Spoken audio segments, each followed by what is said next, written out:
আজি আমি আলোচনা কৰিবলৈ লৈছোঁ HS ছেকেণ্ড ইয়াৰৰ এডভান্স এছামিছৰ কবিতা মানৱ বন্ধনা চন্দ্ৰকুমাৰ আগৰৱালাৰ দ্বাৰা ৰচিত।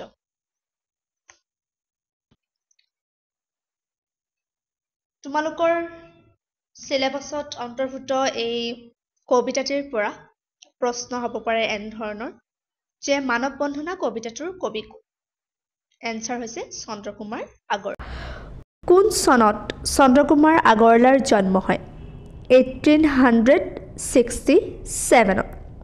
কোন চনত চন্দ্ৰকুমাৰ আগৰৱালাৰ মৃত্যু হৈছিল? 1937। চন্দ্ৰকুমাৰ আগৰৱালা কোন যুগৰ কবি?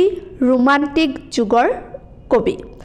কোন চনত জোনাকী আলোচনীখন প্ৰকাশ হৈছিল?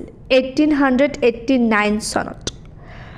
জোনাকী আলোচনীখনৰ প্ৰথম সম্পাদক কোন আছিল? চন্দ্ৰকুমাৰ আগৰৱালা। এই কবিতাটি তোমালোকে ক্লাছ 9তো পঢ়ি আহিছা, গতিকে তোমালোকৰ কাৰণে সহজ হ'ব।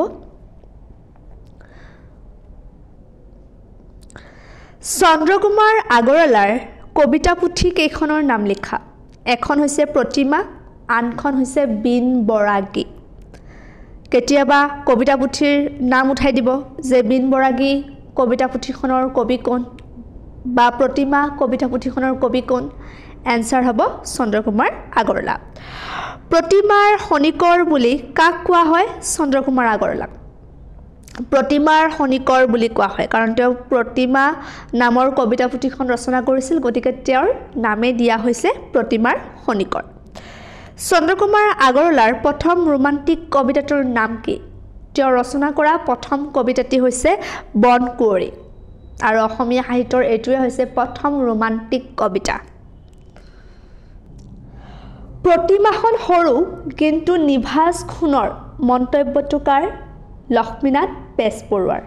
চন্দ্ৰকুমাৰ আগৰৱালাৰ প্ৰতিমা নামৰ কবিতা পুথিখন পঢ়াৰ পিছত লক্ষ্মীনাথ বেজবৰুৱাই এই মন্তব্যটি আগবঢ়াইছিল। মানৱ বন্দনা কবিতাটিৰ অন্তৰ্নিহিত সাৰমৰ্মৰ আভাস দিয়ে। ৰোমান্টিক কবি চন্দ্ৰকুমাৰ আগৰৱালাৰ দ্বাৰা ৰচিত মানৱ বন্দনা কবিতাটোত কবিয়ে মানুহক বন্দনা কৰাৰ কথা কৈছে। কবিৰ মতে এই পৃথিৱীত মানুহেই শ্ৰেষ্ঠত্ব লাভ কৰাৰ যোগ্য।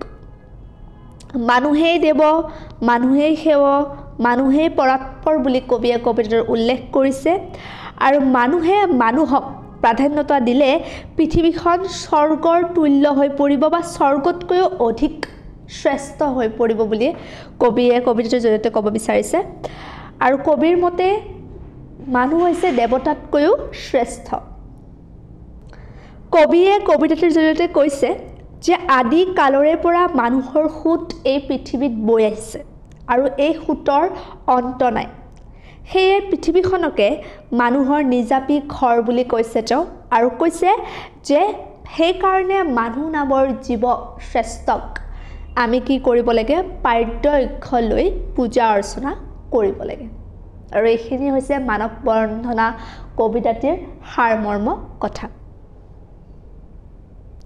নেক্সট প্ৰশ্নটি হৈছে, এই যে পৃথিৱীৰ স্বৰ্গটো অধিক মানুহৰ নিজাপি ঘৰ, কবিয়ে কিয়, কি প্ৰসংগত এনেদৰে কৈছে? কবিয়ে ইয়াৰ দ্বাৰা মানুহক কি উপদেশ দিব বিচাৰিছে? ৰোমান্টিক কবি চন্দ্ৰকুমাৰ আগৰৱালাই মানুহৰ প্ৰতি গভীৰ শ্ৰদ্ধা আৰু মৰমৰ ভাৱ প্ৰকাশ কৰিবলৈ গৈ উদ্ধৃত কবিতাফাকি উল্লেখ কৰিছে। মানুহৰ জগতখনক স্বৰ্গতকৈও অধিক বুলি তেওঁ কৈছে। মানুহেই মানুহৰ মানৱতাক স্বীকাৰ কৰা প্ৰসংগত কবিয়ে উদ্ধৃত কবিতাফাকি উল্লেখ কৰিছে। কবিৰ মতে মানুহেই মানুহৰ লগ, আৰু মানুহেই মানুহৰ সংগ, মানুহেই পৰাৎপৰ, আৰু এই পৃথিৱীখন স্বৰ্গতকৈও শ্ৰেষ্ঠ মানুহৰ বাবে, আৰু পৃথিৱীখনে হৈছে মানুহৰ নিজাপি ঘৰ। প্ৰসংগ সংগতি দৰ্শাই ব্যাখ্যা কৰা। মানুহেই দেৱ, মানুহেই সেৱ, এইটো সেৱা নহয়, মানুহ বিনে নাই কেৱ। প্ৰসংগ সংগতি দৰ্শাই ব্যাখ্যা কৰিব দিছে। আৰু প্ৰসংগ সংগতি দুটা পেৰাগ্ৰাফ থাৰ্ড পেৰাগ্ৰাফটোত ব্যাখ্যা এনেদৰে লিখিব লাগে ব্যাখ্যা তোমালোকে জানা প্ৰত্যেকে উদ্ধৃত কবিতাফাকি আমাৰ পাঠ্যপুথি অসমীয়া উচ্চতৰ সাহিত্য সংকলনৰ অন্তৰ্গত চন্দ্ৰকুমাৰ আগৰৱালাৰ দ্বাৰা ৰচিত মানৱ বন্ধনা কবিতাটিৰ পৰা তুলি দিয়া হৈছে এইখিনি হৈছে আৰম্ভণি নেক্সট পেৰাত মানুহে মানুহক দেৱতা জ্ঞান কৰি সেৱা কৰাৰ কথা প্ৰসংগত উদ্ধৃত কবিতাফাকি উল্লেখ কৰিছে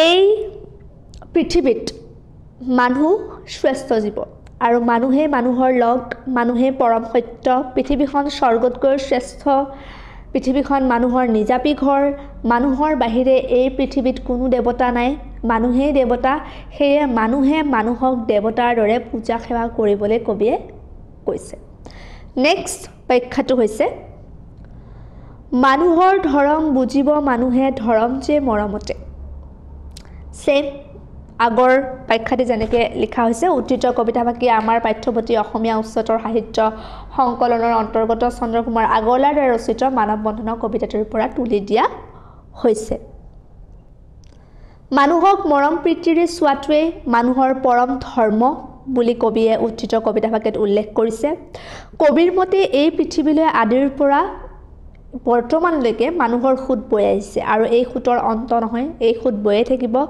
মানুহে এই পৃথিৱীত শ্ৰেষ্ঠ জীৱ সেয়ে মানুহে মানুহক মৰমৰ দৃষ্টিৰে চোৱাটোৱে শ্ৰেয় আৰু এইটোৱে শ্ৰেষ্ঠতম ধৰ্ম আজিলৈ এইখিনি আছিল মানৱ বন্ধনা কবিতাটিৰ সম্ভাব্য প্ৰশ্ন উত্তৰখিনি ধন্যবাদ